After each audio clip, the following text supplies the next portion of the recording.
Ma petite amie a donné ma place à la table de mariage de son cousin à son meilleur ami. Je suis parti sans dire un mot.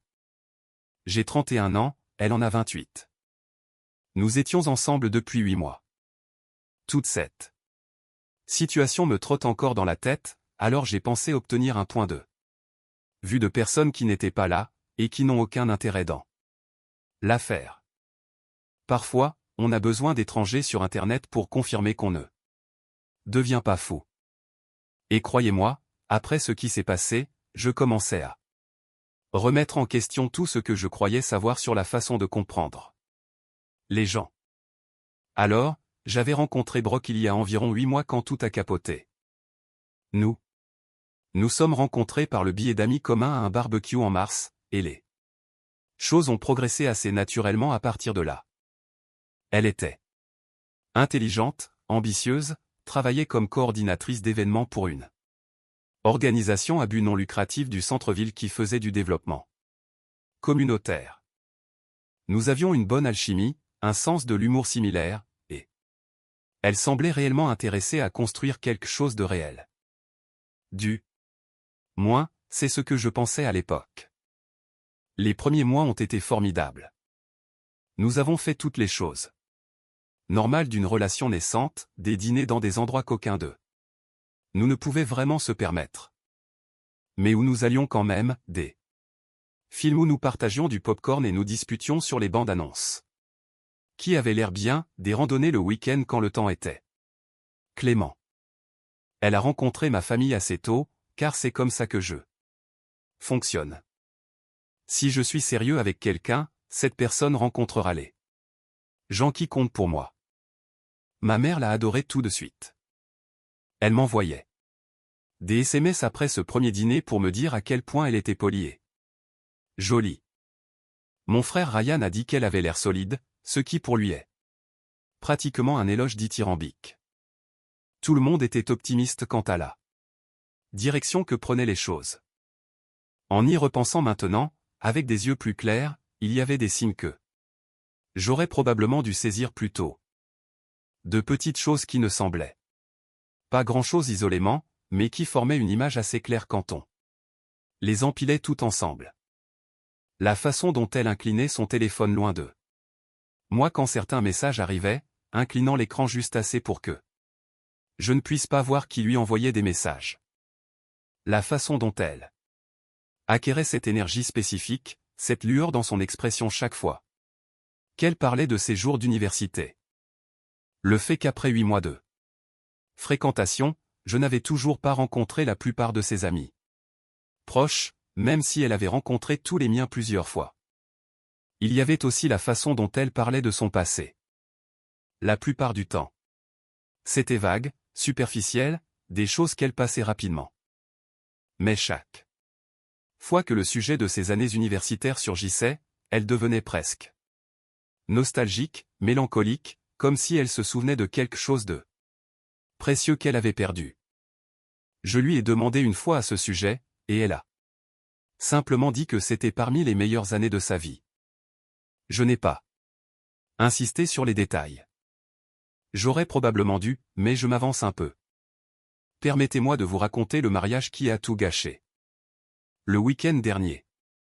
C'était le mariage de sa cousine Lee, ce qui était apparemment un événement majeur dans la famille de Brock. Lee était la première petite fille à se marier.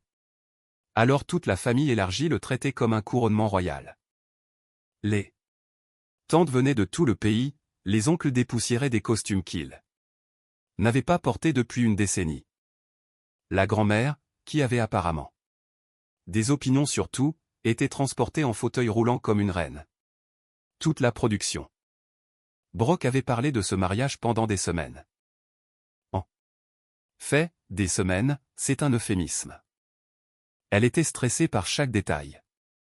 Depuis que Lee avait annoncé ses fiançailles. Que porterions-nous? Comment nous présenterions-nous en tant que couple? Si sa grand-mère traditionnelle m'approuverait, quels parents éviter parce qu'il causait toujours des drames. Tout au long du processus. Elle ne cessait de commenter à quel point il était important que tout se passe parfaitement, à quel point sa famille pouvait être Critique envers les couples, à quel point les premières impressions comptaient. Avec eux. J'ai essayé de la soutenir, je lui ai dit que je ferais de mon mieux. J'ai promis de charmer ses proches.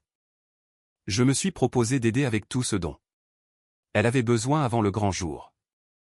Des choses de petit ami standard. Je voulais qu'elle se sente en sécurité de m'amener dans son monde familial. Puis le vendredi soir est arrivé. Nous étions chez elle, nous préparant pour le dîner de répétition, faisant la dernière vérification des tenues pour le lendemain. J'étais en train d'ajuster ma cravate devant le miroir de sa chambre. Quand elle a regardé mon reflet et a dit quelque chose qui aurait dû être mon premier véritable signal d'alarme. Ne me fais pas honte demain. Ok.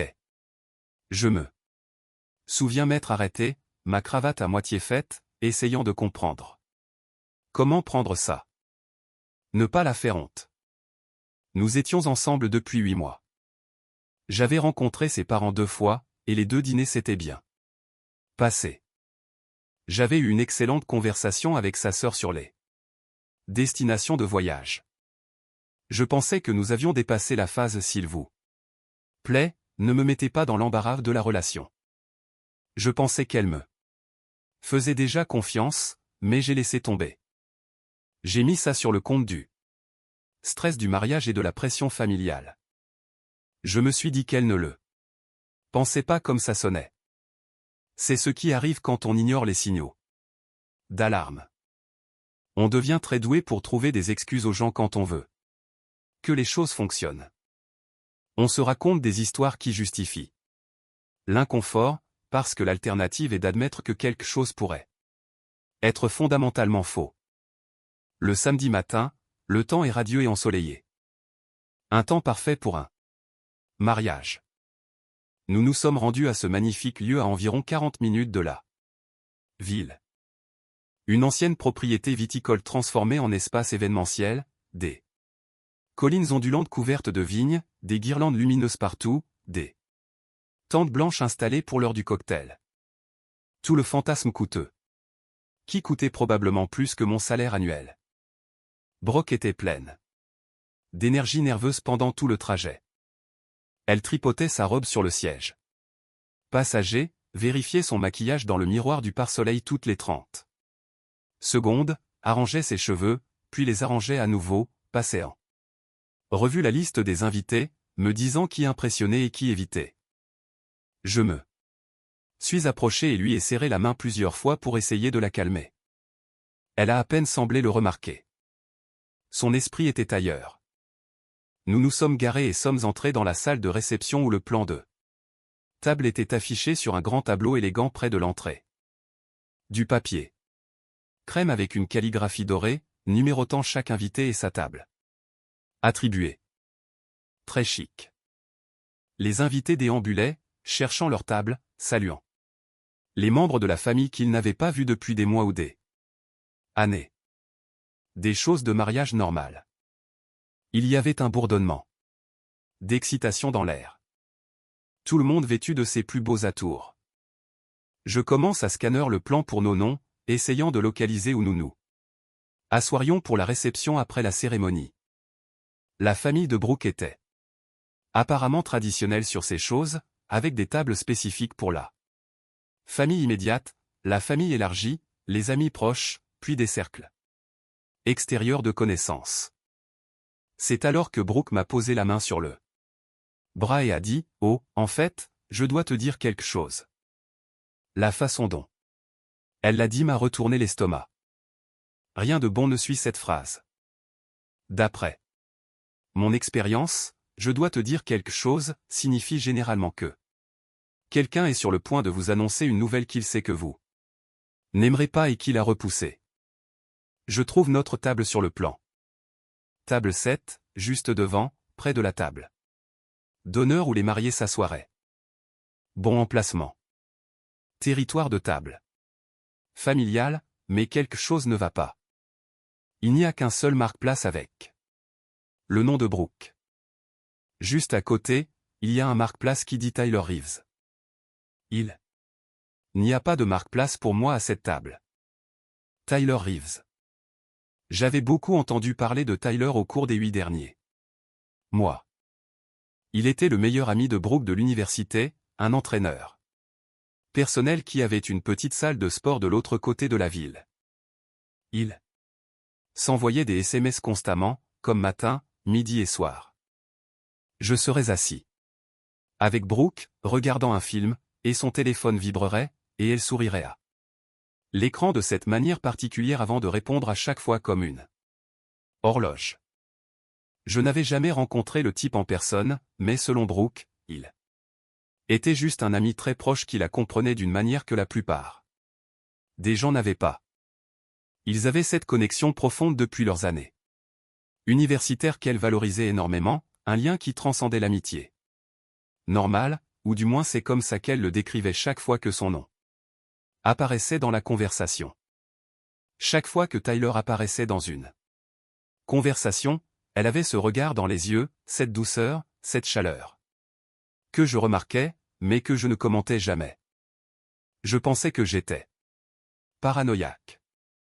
Je pensais que la jalousie envers un ami masculin me ferait paraître peu sûr de moi et possessif. Alors, je me suis tué et je lui ai fait confiance quand elle a dit que c'était purement platonique. Je lui ai fait confiance quand elle a dit que je n'avais rien à craindre. Debout, devant ce plan de table avec 100 invités de mariage déambulant autour d'eux. Nous, j'ai posé la question évidente, où est ma place? Brooke a pointé du doigt l'arrière de la salle. Table 12. Dans un coin près de l'entrée de service, par laquelle le personnel de traiteur entrerait et sortirait toute la nuit. Une table remplie de noms que je ne reconnaissais pas, des gens que je n'avais jamais rencontrés. Je sais que ça a l'air bizarre, a-t-elle dit rapidement. Déjà en mode de gestion des dégâts avant que je puisse même traiter ce qui se passait. Mais Tyler connaît très bien ma famille. Ellie a spécifiquement demandé s'il pouvait s'asseoir avec nous parce qu'il s'entend si bien avec tout le monde. Tu comprends, n'est-ce pas? C'est juste la disposition des sièges. Ça ne veut rien dire. Voici l'important dans des moments comme celui-ci. Votre instinct vous dit tout. Ce que vous devez savoir si vous êtes réellement prêt à l'écouter. À ce moment-là, debout dans cette magnifique salle de réception, entouré de gens en tenue de soirée et de composition florale, mon instinct me criait. Il criait. Que ce n'était pas une question de logistique des sièges, de dynamique familiale ou de l'une des explications raisonnables qu'elle essayait de me donner. C'était ma petite amie qui me disait, devant toute sa famille élargie, qu'un autre homme était plus important que moi. Mais Brooke me regardait avec ses yeux pleins d'attente, me défiant presque de faire une scène, me défiant presque d'être le petit ami jaloux qui ne pouvait pas supporter que sa petite amie ait des amis masculins. Nous étions debout dans la salle de réception, entourés de tantes, d'oncles et de cousins prenant des photos. Sa grand-mère était aidée à s'asseoir par 2 jeunes parents. Que étais-je censé faire? Faire un numéro juste là devant tout le monde, exiger qu'elle réorganise le plan de table pendant que 100 personnes regardaient, m'enfuir avant le début de la cérémonie et donner à toute sa famille une histoire sur le petit ami fou qui a gâché le jour du mariage de Lee. Alors, j'ai simplement hoché la tête et dit, je comprends. Et oui, je comprenais. Je comprenais exactement ce qui se passait. Je comprenais que ma petite amie de 8 mois avait choisi de faire asseoir son meilleur ami à la place qui aurait dû être la mienne lors d'un événement familial. Je comprenais qu'elle m'avait relégué à une table arrière avec des inconnus pendant qu'elle s'asseyait à la table familiale avec un autre homme. Je comprenais qu'elle avait fait cela délibérément, l'avait probablement planifié pendant des semaines, et me regardait maintenant comme si j'étais l'irrationnel de le remettre en question. J'ai souri poliment. Je lui ai dit que j'allais utiliser les toilettes avant que la cérémonie ne commence, et j'ai marché calmement vers la sortie. Pas vite, pas de façon dramatique, juste un pas régulier, passant par la zone de cocktail. Passant par la table du livre d'or avec son stylo argenté, passant par la belle arche couverte de roses blanches où Lee prononcerait ses vœux dans environ 20 minutes. directement par la porte principale et vers le parking. Je suis monté dans ma voiture et je suis rentré chez moi. Tout le chemin du retour, je n'ai même pas allumé la radio. Je me suis juste assis en silence, les mains à 10h et 2h sur le volant, traitant ce qui venait de se passer, rejouant chaque instant des 8 derniers mois et les voyant différemment. Maintenant, toutes ces fois où elle riait des messages de Tyler pendant que nous dînions, toutes ces conversations tard le soir où elle le mentionnait négligemment, comme s'il n'était qu'un personnage secondaire dans sa vie. La façon dont elle ne semblait jamais aussi excitée de me voir franchir sa porte que d'avoir de ses nouvelles sur son téléphone. Je me suis souvenu du voyage que nous avions fait sur la côte il y a 2 mois. Nous marchions sur la plage et son téléphone avait vibré. Elle s'était arrêtée au milieu d'une phrase pour le regarder. Elle avait souri à ce que Tyler avait envoyé et avait rapidement répondu avant de reprendre notre conversation. À l'époque, je m'étais dit que ce n'était rien, juste un ami qui prenait contact. Maintenant, je le voyais différemment. Maintenant, je voyais tout différemment. Quand je suis arrivé à mon complexe d'appartements, mon téléphone affichait 17 appels manqués. Brock avait apparemment réalisé que je n'étais pas aux toilettes. Assez rapidement. Les SMS avaient également commencé. Où es-tu? Que se passe-t-il? Ce n'est pas drôle. Cole, appelle-moi tout de suite. Je n'ai répondu à aucun d'eux.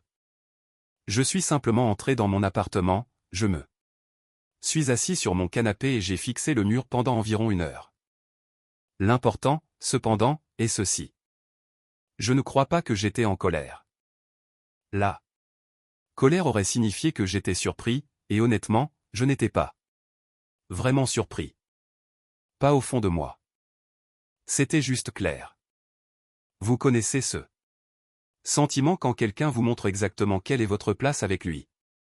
Quand toutes les petites incohérences et les moments étranges prennent soudainement un sens parfait. Quand les pièces du puzzle que vous avez ignorées s'assemblent enfin en une image que vous ne pouvez pas vous empêcher de voir. C'est ce que j'ai ressenti en rentrant chez moi. Clarté. Clarté purée. Douloureuse. On m'a appris à croire que le respect n'est pas quelque chose que l'on négocie. C'est quelque chose que l'on donne et que l'on attend en retour. Et quand il n'y a pas, il faut être honnête avec soi-même sur ce que cela signifie.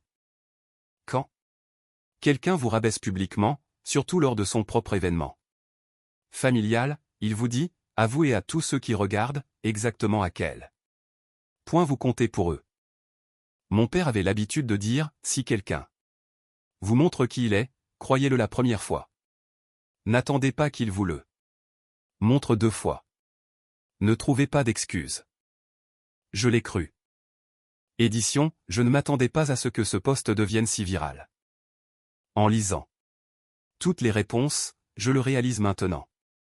Beaucoup d'entre vous disent que j'aurais dû faire plus d'histoire ou la confronter devant tout le monde. Mais, honnêtement, qu'est-ce que cela aurait accompli? Faire une scène au mariage de sa cousine, mettre tout le monde mal à l'aise, donner à sa famille une histoire sur le petit ami jaloux qui a gâché le jour spécial de Lee. Ce n'est pas moi. J'ai géré cela comme je gère la plupart des choses, silencieusement, avec détermination, et à ma manière. Édition 2, pour répondre à la question la plus courante. Non, je n'ai pas parlé avec elle depuis. Elle n'a cessé d'appeler et d'envoyer des SMS, mais je ne suis pas sûr de ce qu'il y a à discuter. Elle a fait son choix. J'ai fait le mien. Mise à jour 1. Eh bien, cela est devenu intéressant rapidement. Premièrement, merci à tous ceux qui ont répondu à mon message original. La lecture de tous vos commentaires m'a aidé à traiter cette situation plus clairement que je ne l'avais prévu. Alors les messages vocaux, laissez-moi vous parler des messages vocaux. Brock m'en a laissé 6 entre le samedi après-midi et le dimanche matin. Je me suis finalement assis hier et je les ai écoutés tous dans l'ordre, et honnêtement, ils m'ont dit plus sur ce qui se passait réellement que n'importe Quelle conversation en face à face n'aurait pu le faire? Message vocal 1. Samedi, 16h17. Call. Qu'est-ce que tu fais? Tu es parti? Tu as une idée de l'image que ça me donne devant toute ma famille? Ma grand-mère n'arrêtait pas de demander où tu étais. Appelle-moi tout de suite. Remarquez-vous quelque chose là-dedans? Pas de est-ce que tu vas bien? Pas de je suis désolé de t'avoir blessé. Juste une préoccupation immédiate quant à la façon dont mon départ a affecté son image, sa réputation. Pas un seul mot sur mes sentiments ou pourquoi je serais parti. Message vocal 2. Samedi, 18h23. Je n'arrive pas à croire que tu fasses ça. C'est le jour du mariage de Lee et tu es en train de le gâcher en étant mesquin. Tyler demande où tu es allé et je ne sais pas quoi lui dire. C'est tellement embarrassant. Tout le monde me demande où est mon petit ami et je dois inventer des excuses. Tyler demande où je suis allé. Un détail intéressant à inclure. Elle est au mariage de sa cousine, entourée de membres de sa famille qu'elle connaît depuis toujours, des gens qu'il aime et qui veulent savoir où a disparu le gars dont elle leur parlait depuis des mois. Et la personne dont les questions la préoccupent le plus, c'est Tyler. Pas sa mère, pas sa grand-mère. Pas la mariée elle-même. Tyler, le gars assis à ma place, voulait savoir où j'étais allé et Brooke était gêné de ne pas avoir de réponse pour lui. Réfléchissez-y une seconde. Laissez ça s'ancrer. Message vocal 3. Samedi, 21h45. D'accord, je comprends que tu sois en colère, mais c'est ridicule. C'est juste la disposition des sièges. Tu agis comme si j'avais commis un crime horrible. Tu dois arrêter d'être si dramatique. C'est là que le gaslighting a commencé. Juste les sièges, vraiment, comme si je réagissais de manière excessive à quelque chose d'insignifiant. Comme si toute personne raisonnable accepterait que sa petite amie fasse asseoir un autre homme à sa place tout en le reléguant au fond de la salle. Message vocal 4. Samedi, 23h52. Écoute, je suis désolé si tes sentiments ont été blessés, mais tu dois comprendre que Tyler ne voulait pas s'asseoir avec un tas de gens au hasard qu'il ne connaît pas. Il se serait senti mal à l'aise toute la nuit. Je ne pouvais pas laisser mon meilleur ami être malheureux au mariage de ma cousine. Tu es tellement injuste avec toute cette situation. Et voilà. La vérité enveloppée dans des excuses à moitié sincères et un tas de justifications. Il ne s'agissait pas de Tyler connaissant mieux sa famille que moi. Il ne s'agissait pas de Lee demandant spécifiquement qu'il s'asseye à la table familiale. Il s'agissait de Tyler ne voulant pas s'asseoir avec des inconnus et Brooke priorisant son confort par rapport à la dignité de son petit ami. Elle l'a littéralement admis à voix haute sans se rendre compte de ce qu'elle avouait. Le confort de Tyler était plus important que ma place dans sa vie. Ses sentiments concernant l'endroit où il s'asseyait étaient plus importants que la façon dont je me sentirais d'être rétrogradé à la table des parias pendant qu'il prenait ma place à côté de ma petite amie à la table de sa famille. Elle a fait le calcul et l'a choisi.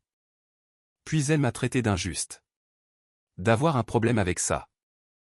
Les messages vocaux 5 et 6 étaient des variations du même thème. Elle pleurait et me suppliait de la rappeler, disant qu'elle m'aimait et ne comprenait pas pourquoi je la punissais ainsi, disant qu'elle me manquait et voulait que nous réglions ça ensemble.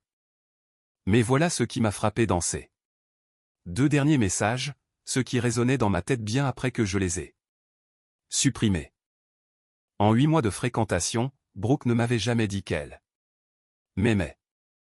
Ni pendant nos conversations tard le soir sur nos avenirs et ce que nous voulions de la vie, ni pendant aucun de nos bons moments ensemble, ni quand je l'ai aidé à traverser cette mauvaise période au travail quand son patron était impossible. Ni quand je l'ai surprise avec ce week-end qu'elle avait toujours voulu faire. Rien. Un silence total sur le front de l'amour pendant 8 mois entiers de relation.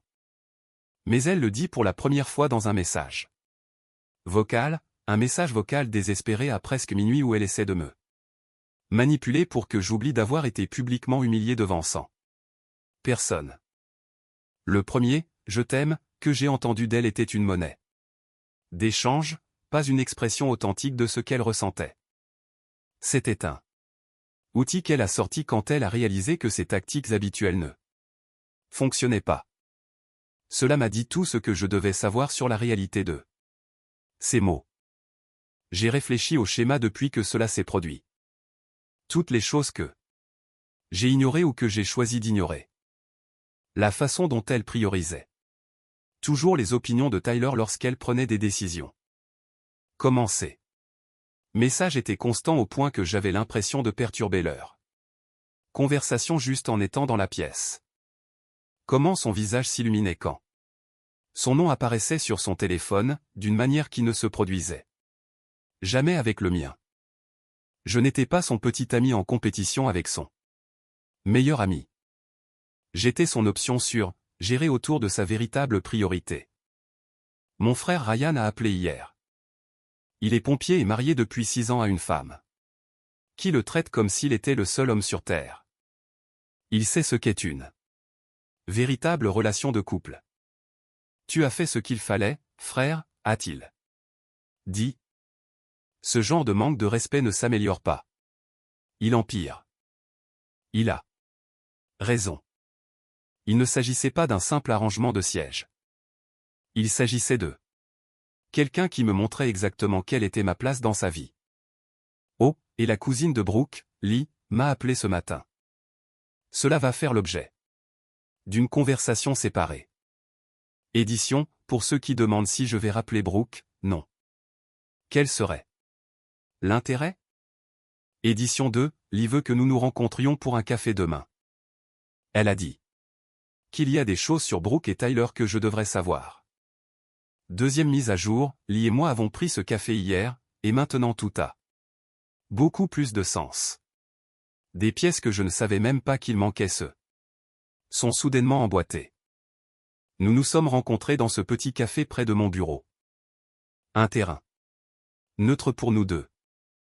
Un endroit calme, pas trop bondé un après-midi en semaine. Lee est le genre de personne qui va droit au but, sans bavardage, sans tourner autour du pot, sans faire semblant que nous nous rencontrions pour une autre raison que l'évidence. Elle a commandé son café, s'est assise en face de moi et a dit, je dois te dire que tout le monde à ce mariage a remarqué ce qui s'est passé. Et la plupart d'entre nous étaient dégoûtés. Cela m'a frappé plus que je ne l'avais prévu.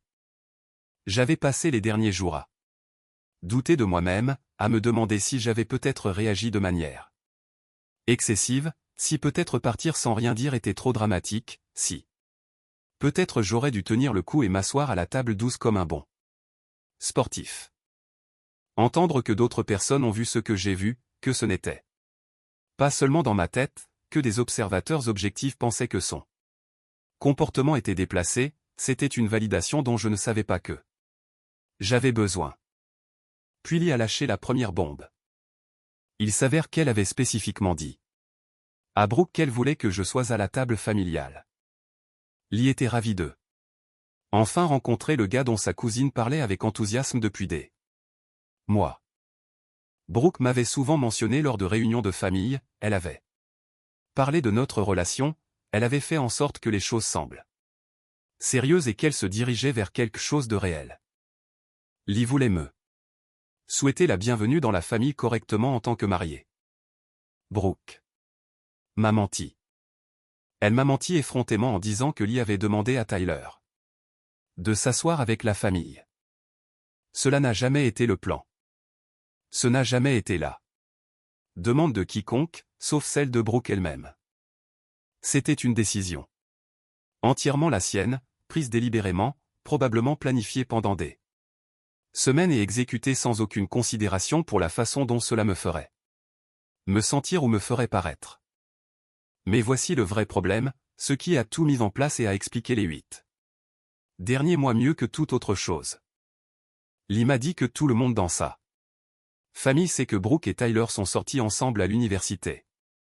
Ils sont Restés ensemble pendant près de 2 ans avant de rompre, et Brooke ne s'en est jamais vraiment remise. Elle est amoureuse de Tyler depuis 6 ans, a déclaré Lee, en remuant son café et en me regardant avec une réelle sympathie. Tous les gars avec qui elle sort sont traités de la même manière. Finalement, elle les garde près d'elle pour la stabilité et la compagnie, pour le confort d'avoir une relation et quelqu'un avec qui faire des choses de couple. Mais son cœur a toujours été avec Tyler. C'est comme un secret de polichinelle dans notre famille maintenant. Nous avons tous cessé de le commenter parce qu'elle devient défensive chaque fois que quelqu'un le mentionne. 6 ans. Elle était amoureuse de ce type pendant si longues années, tout en passant par des relations avec d'autres hommes qui n'avaient jamais eu la moindre chance.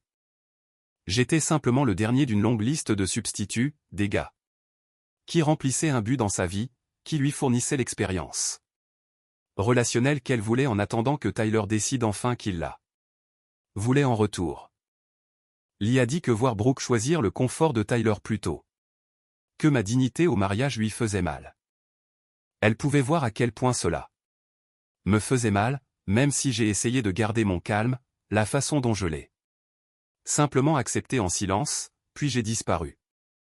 Elle a su que quelque chose n'allait pas au moment où elle a vu le plan de table et a réalisé ce que sa cousine avait fait. La façon dont tu as géré ça a été classe, m'a-t-elle dit. La plupart des gars auraient fait une scène ou dit quelque chose qu'ils auraient regretté. Causer un drame à mon mariage que tout le monde se souviendrait pour toujours. Tu t'es simplement retiré de la situation, ta dignité intacte. J'ai respecté ça. Ensuite, elle m'a dit quelque chose qui m'a fait monter la tension artérielle.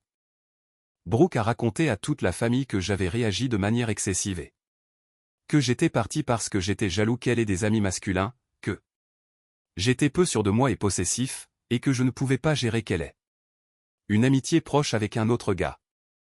Qu'elle n'avait rien fait de mal et que j'avais fait une scène pour rien parce que j'avais des problèmes de jalousie. Un mouvement classique. Quand vous ne pouvez pas défendre vos actions, attaquez-la. Personne qui les a contestées. Faites d'elle le méchant pour que vous puissiez jouer la victime. Lee et moi avons parlé pendant 1 heure. Elle s'est excusée pour le comportement de sa cousine et a dit qu'elle avait essayé de parler à Brooke à ce sujet après mon départ, mais Brooke avait insisté sur le fait que j'étais dramatique et que Tyler n'était qu'un ami.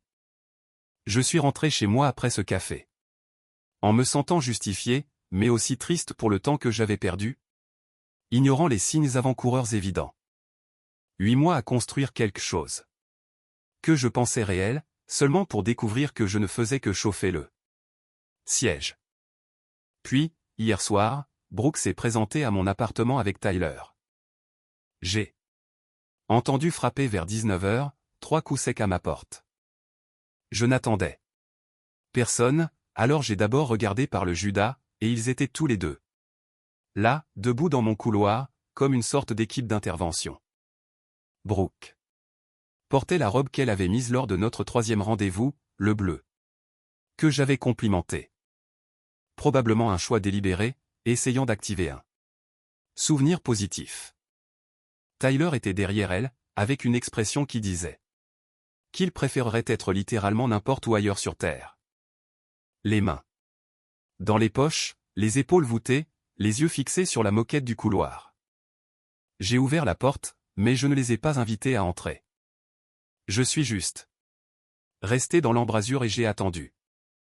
Brooke a immédiatement entamé un discours clairement répété sur la façon dont je l'avais embarrassée devant sa famille en partant, comment elle essayait d'arranger les choses entre nous, mais que je devais cesser d'être têtu avec toute la situation.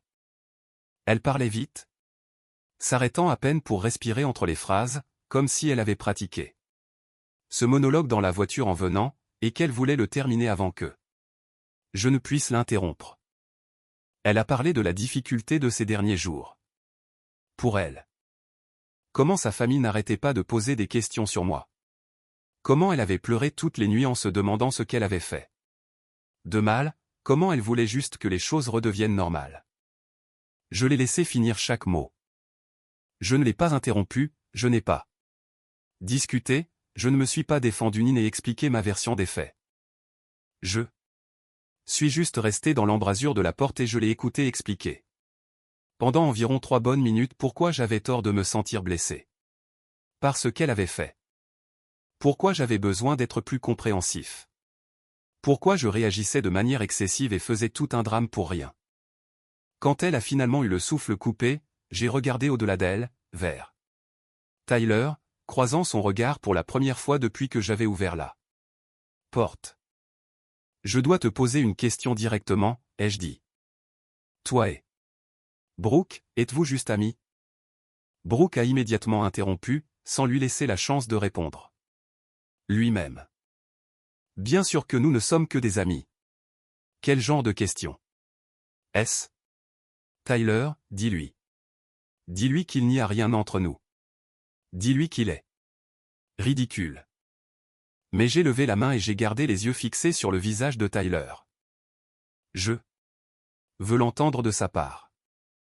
Le silence qui a suivi était assourdissant. Tyler est resté là pendant ce qui a semblé une éternité, se déplaçant d'un pied à l'autre, luttant clairement avec quelque chose en lui. Brooke le regardait avec des yeux écarquillés, le suppliant silencieusement de confirmer son histoire, de dire les mots qu'elle avait besoin qu'il dise. Finalement, Tyler a expiré un long soupir et a parlé. Écoute, mec, Brooke et moi avons une histoire. Nous sommes sortis ensemble à l'université pendant près de 2 ans et, oui, il y a encore des sentiments des deux côtés. Si je suis complètement honnête. Elle m'a dit que me prendre au mariage comme son cavalière alors qu'elle avait un petit ami était une connerie. Mais elle a insisté pour que ce soit d'accord. En tant que cavalière, pas en tant que meilleur ami qui passait par là, pas en tant qu'ami de la famille qui s'entendait bien avec tout le monde, mais en tant que cavalière, sa cavalière. Pour le mariage de sa cousine pendant que j'étais assis à la table 12. Pensant que c'était moi qu'elle avait choisi d'amener comme son partenaire. Le visage de Brooke est devenu complètement blanc. Elle a commencé à bredouiller, les mots sortant dans la panique, affirmant que ce n'était pas comme ça, que Tyler se souvenait mal des choses, que je tordais tout pour la faire passer pour une mauvaise personne. Mais Tyler a secoué lentement la tête. Brooke, arrête. Ce n'est pas juste pour lui. Tu as essayé de tout avoir. Pendant des mois, en le gardant près de toi pendant que tu me gardais moi. Il mérite de connaître la vérité. J'ai regardé Brooke, debout dans mon couloir, dans sa robe du 3e rendez-vous, avec son expression de quelqu'un pris la main dans le sac. Et pour la première fois de toute notre relation, je l'ai vue exactement telle qu'elle était. Pas la version pour laquelle j'avais trouvé des excuses tous ces mois. Pas le potentiel qu'elle avait espéré qu'elle atteigne, juste la réalité de la personne qu'elle a choisi d'être. Je pense que vous devriez tous les deux partir, ai-je dit. Brooke a essayé de discuter, d'essayer de nous faire parler, de me faire écouter sa version, de lui donner 5 minutes de plus pour expliquer, mais j'avais terminé. Terminé de parler, terminé d'écouter, terminé de faire de la place dans ma vie à quelqu'un qui m'avait utilisé comme plan B pendant 8 mois. Tyler, en fait, l'a doucement prise par le bras et a dit, « Viens, Brooke. Allons-y. » Il a pris sa décision. Après leur départ, j'ai fermé la porte, je me suis rendu à mon canapé et je me suis assis là pendant longtemps, réfléchissant à la façon dont j'avais vu les signes pendant des mois. Chaque signal d'alarme était là, agitant devant mon visage. J'avais simplement refusé de reconnaître ce qu'il signifiait parce que je voulais que la relation fonctionne plus que je ne voulais voir la vérité. Édition, plusieurs personnes demandent pourquoi Tyler est venu avec elle. Je suppose que Brooke pensait que l'avoir la prouverait qu'ils n'étaient que des amis. Amenez le gars que l'on vous accuse de privilégier sur votre petit ami. Pour confronter votre petit ami sur le fait de le privilégier est certainement un choix. Édition 2, non, je n'ai pas l'intention de recontacter Brooke. L'honnêteté de Tyler a été la conclusion dont j'avais besoin. Dernière mise à jour. Quelque chose d'assez récent s'est produit, qui vaut la peine d'être partagé, surtout pour ceux qui traversent quelque chose de similaire et se demandent comment tout cela va se terminer. 6 mois après ce mariage, ma vie est complètement différente de ce qu'elle était alors. J'ai été promu chef de projet senior au travail, ce qui s'est accompagné d'une belle augmentation de salaire et de ma propre équipe à diriger. Il s'avère que ne pas avoir de drame relationnel occupant constamment l'espace mental libère beaucoup d'énergie pour se concentrer réellement sur sa carrière. Quand on ne passe pas la moitié de sa capacité cérébrale à se demander pourquoi sa petite amie semble plus intéressée par son téléphone que par vous, on peut se concentrer sur la réalisation d'un bon travail et être reconnu pour cela. J'ai commencé à aller à une salle de boxe que mon frère Ryan m'avait recommandée. J'avais toujours été plus du genre à courir, mais il y a quelque chose dans le fait de frapper un sac lourd qui vous vide la tête et vous libère d'un tapis roulant que je n'ai jamais pu faire. J'y vais 3 ou 4 fois par semaine. J'ai perdu environ 7 kg, j'ai pris du muscle. Je me sens mieux physiquement et mentalement que je ne l'ai été depuis des années. Les gars de la salle de sport sont devenus une sorte de seconde famille. Et oui, je fréquente quelqu'un. Rien de sérieux, pour l'instant. Nous prenons les choses très lentement, mais c'est quelqu'un que j'ai rencontré à la fête d'anniversaire d'un collègue il y a quelques mois. Ce que je remarque le plus, c'est à quel point c'est différent d'être avec quelqu'un qui semble réellement ravi de m'avoir à ses côtés. Elle m'a présenté ses amis le premier mois, sans hésitation bizarre, sans me tenir à l'écart de sa vie sociale, juste un intérêt simple et direct. La semaine dernière, je naviguais sur Instagram quand une publication du photographe du mariage est apparue. L'un de ses souvenirs d'il y a 6 mois que l'algorithme vous montre des photos spontanées de la réception de lit avec la légende, l'amour était définitivement dans l'air lors de cette belle célébration. La curiosité m'a vaincu. J'ai cliqué sur les photos et elles étaient là. Photo après photo de Brooke et Tyler pendant toute la réception, sa main sur son bras pendant les conversations avec les membres de la famille. Il se penchant pour lui chuchoter quelque chose à l'oreille pendant qu'elle lui souriait. Tous les deux semblant complètement absorbés l'un par l'autre alors qu'ils étaient assis à ce qui aurait dû être notre table. La table 7, la table familiale, ma place. Sur une photo, ils rient ensemble pendant que sa grand-mère les regarde avec approbation. Sur une autre, ils sont debout sur la piste de danse, sa tête penchée contre son épaule.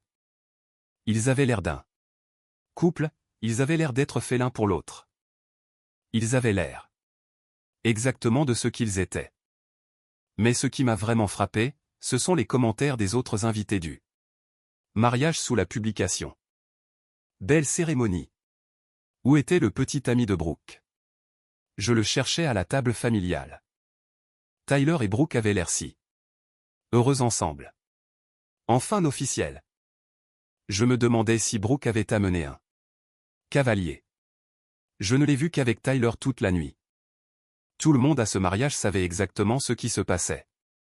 Chaque personne là-bas pouvait voir ce que j'ai refusé de voir pendant 8 mois. La seule personne qui est restée dans l'ignorance, c'était moi. J'ai fait des captures d'écran de quelques photos et je les ai envoyées à Ryan sans aucun commentaire. Sa réponse est venue presque immédiatement. Frère, tu as évité une balle de la taille d'un train de marchandises. Il m'a dit plus tard qu'il utilisait mon histoire comme exemple à la caserne des pompiers. Il y a un jeune gars dans son équipe, peut-être 25 ans, qui traverse quelque chose d'étrangement similaire. Sa petite amie priorise constamment son meilleur ami masculin par rapport à lui, changeant toujours les plans à la dernière minute pour s'adapter à l'horaire de l'autre gars, le faisant se sentir comme s'il était perpétuellement en compétition pour son attention. Ryan lui a raconté mon histoire. Le mariage, le plan de table. Les messages vocaux, tout. Le gars a fini par avoir une conversation sérieuse. Avec sa petite amie sur les limites. Soit ils l'ont réglé, soit non, mais oh. Moins il a cessé d'ignorer les signaux d'avertissement et de faire semblant que tout allait bien. Un de mes collègues, Kevin, a commencé à fréquenter quelqu'un il y a quelques mois, et elle lui faisait subir le même traitement que Brooke m'avait fait. Des changements de plan de dernière minute pour accommoder d'autres personnes, le faisant se sentir comme s'il était toujours en compétition pour son attention. Toute cette dynamique où vous êtes techniquement en couple, mais vous ne vous sentez jamais comme une priorité. Je lui ai payé un café la semaine dernière et je lui ai raconté la situation du mariage. Je lui ai tout exposé du début à la fin. Kevin a fini par avoir une conversation franche avec sa petite amie sur ce dont il avait besoin de leur relation. Soit elle allait le prioriser de la même manière qu'il la priorisait, soit il devait être honnête sur ce qu'il était vraiment et passer à autre chose. Elle a décidé de faire un pas en avant, a changé son comportement, a commencé à l'inclure dans les plans, l'a vraiment fait se sentir comme son premier choix. Ils sont apparemment beaucoup mieux maintenant. Quoi qu'il en soit, il y a environ un mois, quelque chose d'inattendu s'est produit. J'étais à la salle de sport, terminant mon entraînement au sac de frappe, quand quelqu'un s'est approché par derrière. Je pouvais les voir dans le miroir, attendant que je fasse une pause. J'ai lancé quelques combinaisons de plus, puis j'ai reculé et je me suis retourné. C'était Tyler. Il avait l'air différent de ce dont je me souvenais de cette nuit dans mon appartement. Plus mince, fatigué, avec des cernes sous les yeux, comme s'il n'avait pas bien dormi. Il était habillé en tenue de sport, mais il n'avait pas l'air d'avoir fait de l'exercice. Plutôt comme s'il était venu à la salle de sport spécifiquement pour me trouver. Il m'a demandé si nous pouvions parler une minute. J'ai pensé, pourquoi pas, à ce stade. Quoi qu'il ait à dire, je pouvais le gérer. Nous sommes sortis sur le parking où c'était plus calme. L'air du soir était frais, et il n'y avait personne autour pour entendre. Tyler est resté là un instant comme s'il essayait de comprendre par où commencer. Puis il a simplement commencé. Il m'a dit qu'environ 2 mois après la confrontation dans l'appartement, Brooke et lui avaient essayé de rendre les choses officielles.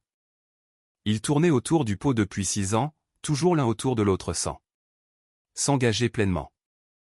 Alors, ils ont pensé qu'ils pourraient aussi bien essayer. Et voir ce qui se passait. Voir si la réalité correspondait au fantasme auquel ils s'étaient tous deux accrochés. Cela a duré 3 semaines.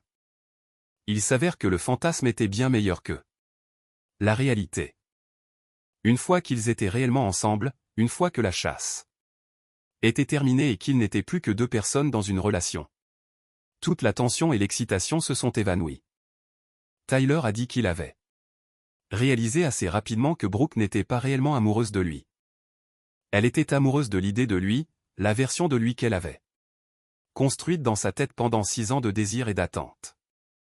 Quand il n'était pas disponible, elle le voulait désespérément.